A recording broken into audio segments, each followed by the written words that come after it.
I believe that I was in love with chess, and I felt that I would always be doing something around chess. But I believe at the age of 6, you have no idea what awaits you.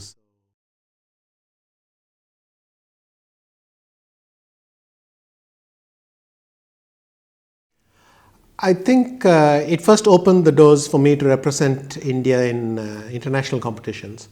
So I got to play the World Sub Junior, the World Junior, so it opened many doors for me. More importantly, in chess you need some sort of underlying belief or self-confidence. And maybe from that point on, when I sat at a board, I expected to win. Now I don't mean that in an arrogant way. I mean simply that you had the belief that you were aiming for more, and that was important.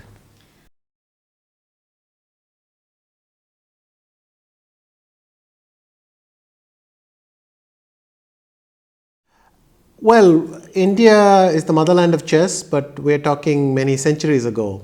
So the modern form of the game basically wandered around the continent, if you like, and at the beginning of the previous century, it found itself in Russia. So thanks to players like Chigorin, it was a very big sport in Russia. Then after the revolution, the Soviet Union adopted chess. And I believe that the great successes of the Soviet chess school were because of the fact that they're the first country in which you could live as a chess professional.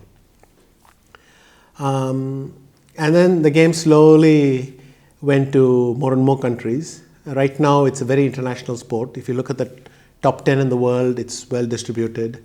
Whereas once upon a time the top 10 of the world was simply the top 10 of the Soviet Union, and that's what it was. And I'm happy that I was able to get more interest for chess in India. I mean, once I started doing well, Indians started following it more. And as they took to the game in large numbers, well, I'm very proud that we're doing well and that we now have 50 Grandmasters.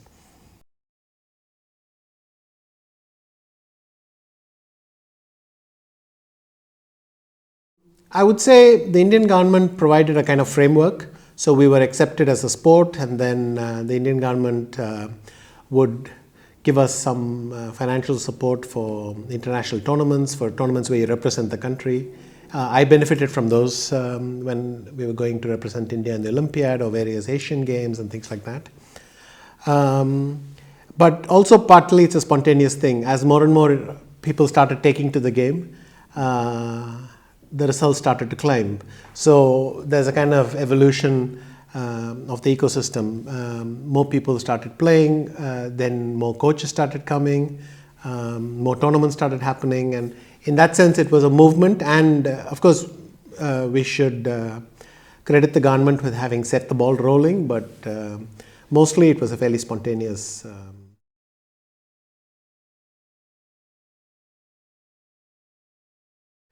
I was not experienced enough, and I didn't understand how quickly things can turn in a world championship. The thing is, you don't always play as you would play elsewhere because the stakes are high and the tension is high, and well, it's harder than it looks. I mean, in principle, a chess game is a chess game and it should not be different, but when you play a world championship, more mistakes happen. I believe I was not ready for when I took the lead. I was elated, and then the very next day I made a very bad strategical mistake, which is I decided to stick with the system which we had already shown. It would have been a good moment to switch. And then once things take an unfavorable turn, you need to be able to calm down and break that thing, and I didn't do that very well. And before I could recover and land on my feet, I was 3 points behind, so it was very difficult to catch up after that.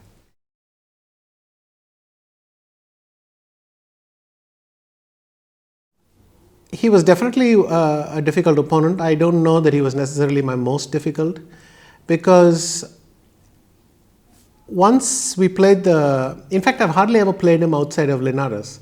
So if you take, I mean, I played him in the World Championship, and then I played him in Linares every year. But if you remove that, there were very few tournaments where we intersected. So the rest of the year, the rest of the calendar, we would not meet very often.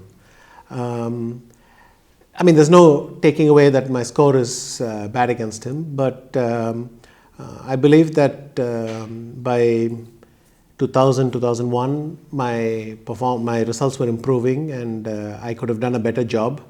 But by this time, we hardly played at all. And from 2002 till 5, when he retired, we just played a handful of games.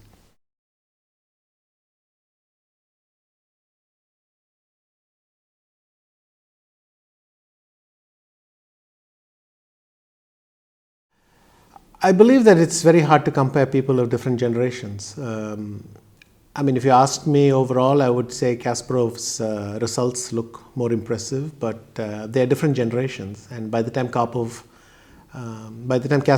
was at his best, Karpov had already passed his peak.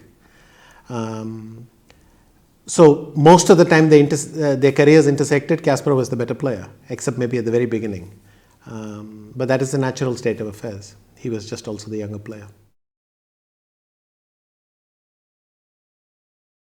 Well, currently it's probably a computer. It's been a computer for some time now.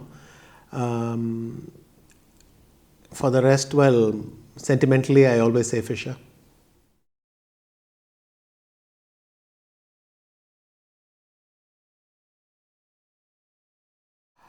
Obviously, there was some euphoria, not only from from the final, but also from the whole tournament, which I had gone through undefeated. And I had only one scary day, which was my birthday, when I was playing the tiebreak against Halifman. That was the only moment where I felt I could be eliminated, and the tournament had gone so well that I was euphoric, and well, obviously I was very excited to be world champion.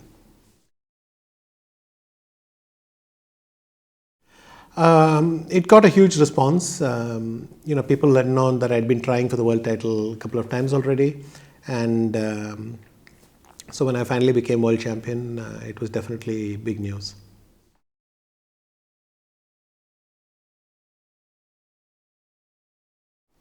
I think it's easier to see what it has changed if you imagine that I had never won it, and then it would always be something that was missing. And now, in a sense, you feel fulfilled. That's not to say I have no ambitions anymore, but you know that the biggest thing that was to be done, that you have done it, that I was world champion for 7 years in total.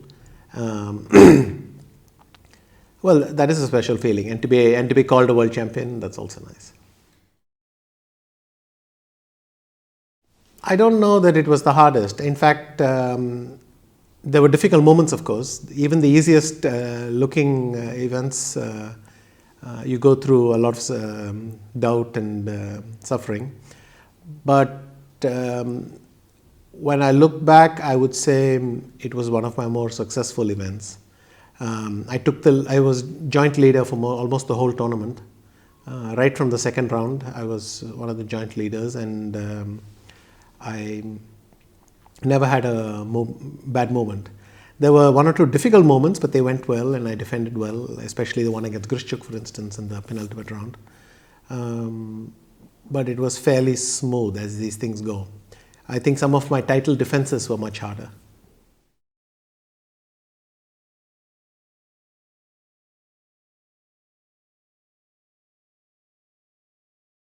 Yes, I believe the rating system is quite accurate. Maybe not in a day-to-day sense, but over long periods, it's a very good reflection of your true strength. They're all very different. They all have nothing to do with each other. I mean, in a tournament, you're playing 7 or 8 different participants. So you don't focus on any one person, you just focus on getting the best score. In a match, the best score is the best your approach against one opponent, because you're playing the same opponent over and over again. To give you one example of a difference, in a tournament, if you're unsuccessful against one participant, you can compensate by beating others. And also results between 2 other participants can affect your score. So, for instance, if my rival loses to someone else, that helps me. So, it's a very dynamic system. In a match, if you can't get past someone, you will not win. That's all, because there is nobody else to disturb the equilibrium. And a knockout is even more. It's an unpredictable combination because it's a match because you have to get past each person, but you get a different one every 2 or 3 days. I would say they're just very, very different from each other. You need to adapt to whatever format you're playing, and forget about these theoretical discussions and focus on doing the best in that format.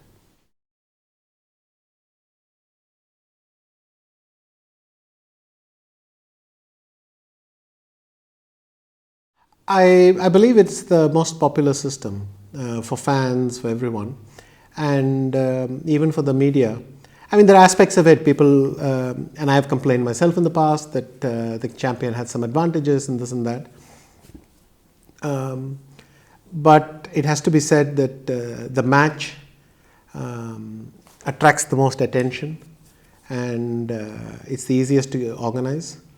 And it's definitely got this advantage that there's a tradition that you can connect all the way back over 100 years.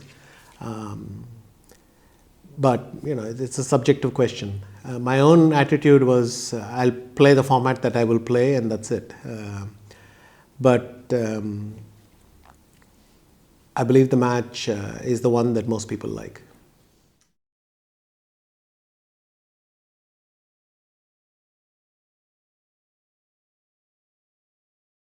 It's nice when it happens for the first time. You really appreciate the feeling. Again, it's one of these milestones, one of these bridges you want to cross. But after that, I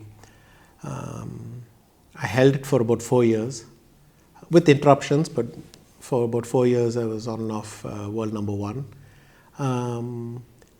But I would say that at that time, my focus was more on the world title rather than the rating. But these things should go hand in hand. You should be playing well enough to keep a high rating. So.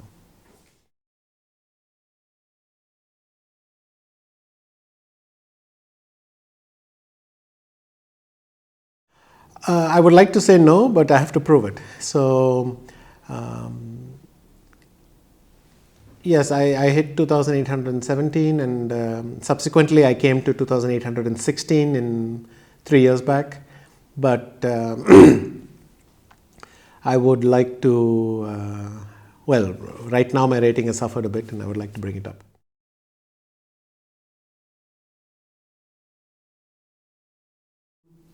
I'm sure it'll be broken one day, but I think it'll stand for a very long time, because at the moment, no one else in the world is able to cross 28, 30 and hold it for a reasonable period of time. So, I mean, even Magnus is finding that it's hard to keep at 28, 60, 70 levels. So his record will at least stand for a very long time. But it'll eventually be broken, because if you don't correct for inflation, the numbers keep moving up all the time.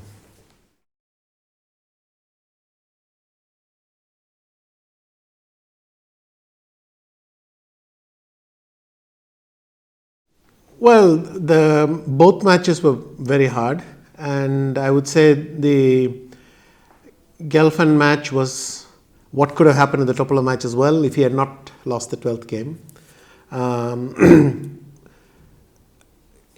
I was more successful in finding my opponent's weaknesses with Topolov, but then he found my weaknesses as well, so there were more decisive games. With Gelfand, I think we struggled to find something to aim at, and maybe that's why the match had to be decided in tie breaks. But both were very difficult. Of course, the Gelfand match went one stage further.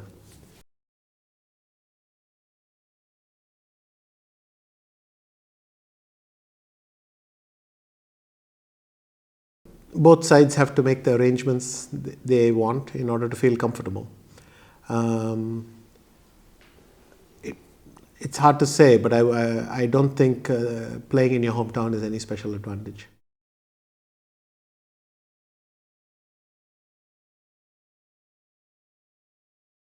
At one point, I would say they were the only country in the world where they were playing professional chess. And you see, the thing is, once you have a few players who are able to dedicate all their time to chess, and these were remarkable players. There no doubt existed talent in the rest of the world, but they didn't have the possibility to dedicate time like this. So that was the initial condition. But then this great generation that started there passed on their skills to the next generation. And in fact, the Soviet Union had an excellent setup, more or less what most countries aspire to, but will never reach that level, where anybody could go and play in their open club. They would be identified very quickly. They would be able to work with trainers that match their levels. So we've transitioned into a chess school with a great tradition, and that's able to keep generating new players. Of course, when the Soviet Union broke up, two important things happened. One is a lot of the Soviet players started emigrating, and the chess school didn't have the same clarity and focus as before. And maybe the more important factor is that computers and technology allowed people in the rest of the world to catch up. And because everyone has access to the same tools, the rest of the world catches up. In fact, nowadays you find people coming from countries which had no chess tradition, and this is the reason why it's catching up. So the Soviet Union's dominance was unique and very unlikely to be repeated.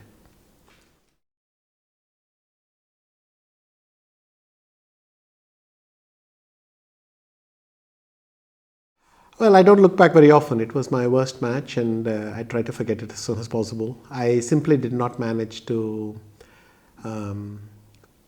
find a way to create chances. And when I fell behind in the match, that turned out to be almost decisive, because I was just not able to come back. So in order for my result to have worked, I should not have lost the fifth game.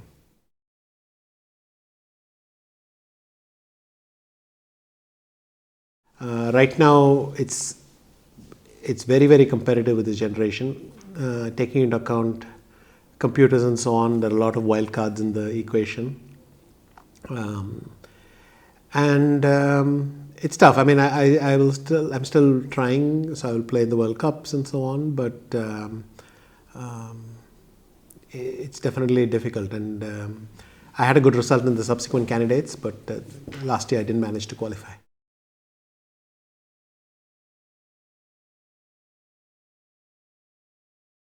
In rapid chess, you have less time to make your move. So in a classical game, you can spend significant amounts of time twice or thrice in a game.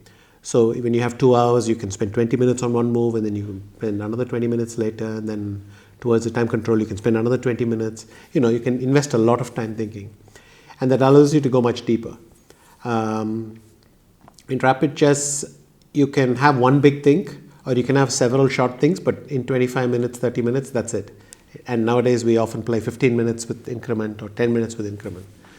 So as a result, in rapid chess, and even more so in blitz chess, your feeling for the game and your instinct become more important.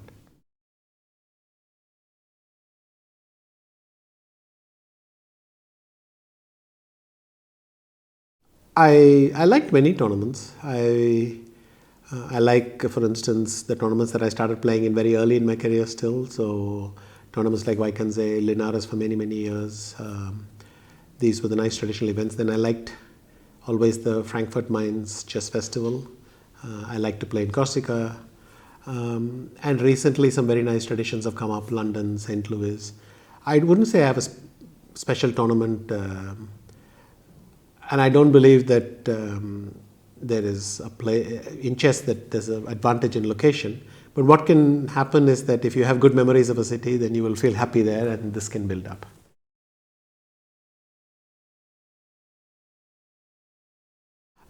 It's a validation. It's a recognition that well, it's like any title. You know that you have to maintain a certain level over the year to earn it, and definitely when you get it, it's a kind of validation.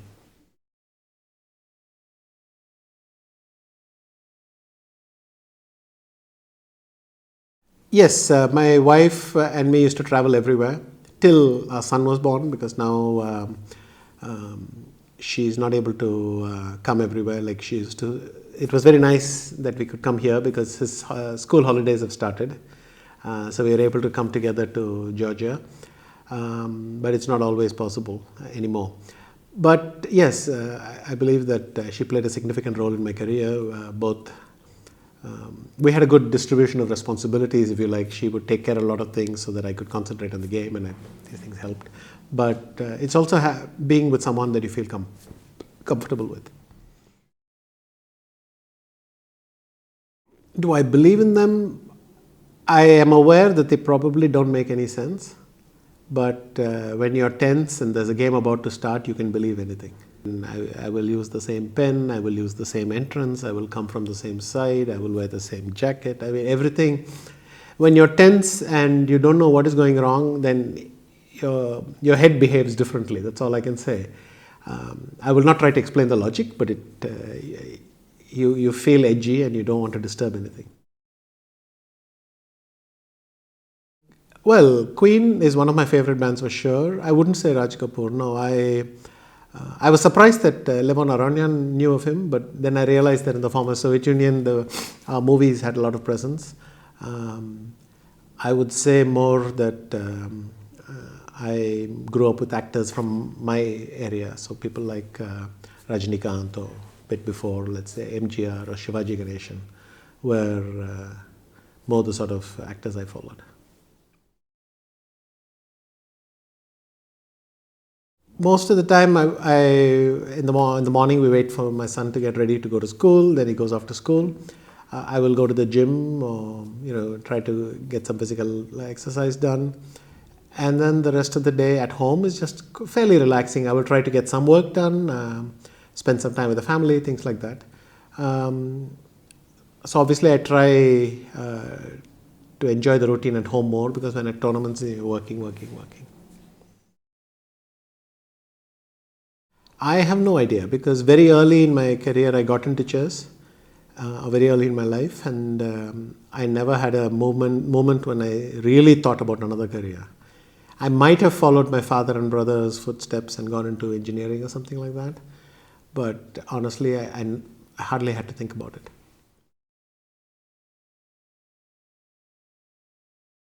Well, Ubi always used to tell me Mittelspiel, Vichy, Mittelspiel, middle games, so that was nice. More recent trainers would tell me some interesting advice that just be yourself. It's difficult enough, just be yourself. I believe that you have to, first of all, work hard, but the more important thing is that you must like what you're doing. It's very hard to do well if chess no longer inspires you. And so it's very important to find a way to enjoy it, and because without that your work level suffers. The exact same thing. Do what you enjoy doing. If you enjoy playing chess, then do the things that you like doing. If you like playing blitz, play blitz. If you like studying, and do whatever it is that you like doing, because that is the best way. Yes, of course. Chess is a sport. A lot of discussion in this area focuses on what sports look like, but actually it's irrelevant. I believe that what's more important is the experience that you have as a participant. And for me, the experience I have when I hear any sportsman describe their experiences, everything sounds the same, except for the actual game. Everything that they go through sounds the same for me. And you think, well, that's exactly what I'm going through. So chess is completely a sport. Whether you need to put prefix it with mental or mind or something, for me it's not important, but for me it's a sport, that's clear.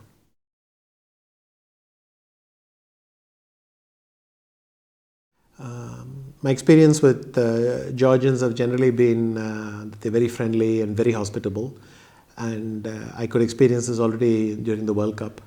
I know that they will do a good job because it's very important for Georgians to be hosts, and I know that they will do a very good job, and there wasn't that much to think about. I was happy to help and be associated with the Batumi Olympic Games. Well, I don't want to get involved with the politics of that. I know Makropoulos for many years, and I know that we interacted a lot during our World Championships. But beyond that, I don't want to get involved. But of course, I will follow it with interest.